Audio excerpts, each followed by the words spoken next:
কয়েকদিন আগেই দীর্ঘ 18 বছরের আন্তর্জাতিক ক্রিকেট থেকে অবসরের ঘোষণা দিয়েছিলেন তামিম ইকবাল। ওই মুহূর্তেই নিজেদের দেশসেরা এই ওপেনারকে আসন্ন চ্যাম্পিয়ন্স ট্রফিতে পাওয়ার চূড়ান্ত আশার প্রদীপটি নিভে যায়।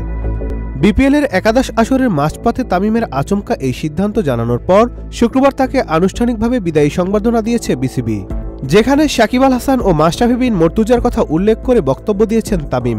তামিমের হাতেই উঠেছে বিপিএলের একাদশ আসরের শিরোপা। চিটাগং কিংসের বিপক্ষে 195 রানের লক্ষ্য তারায় শিরোপা জিতেছে ফরচুন বরিশাল। টুর্নামেন্টের হাই ভোল্টেজ এই ম্যাচ শেষেই তাকে আনুষ্ঠানিকভাবে বিদায়ের ঘোষণা দিয়েছিল বিসিবি।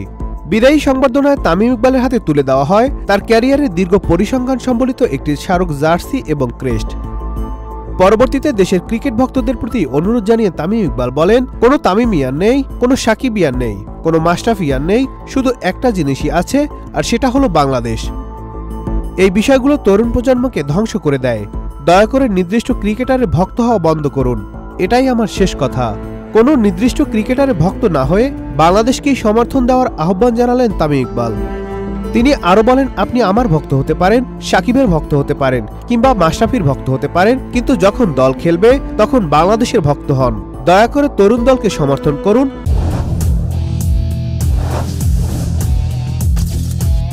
তারা ভুল করবে, কিন্তু দয়া করে তাদের পাশে থাকুন। আপনার দলকে সমর্থন করুন, এটাই আপনার দল।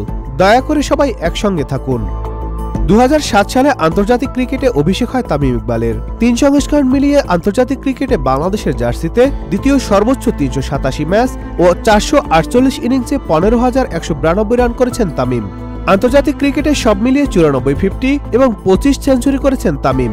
ওয়ানডেতে বাংলাদেশের হয়ে সর্বোচ্চ রান এখনও তার দখলে। 243 ম্যাচে করেছেন 8,357 রান।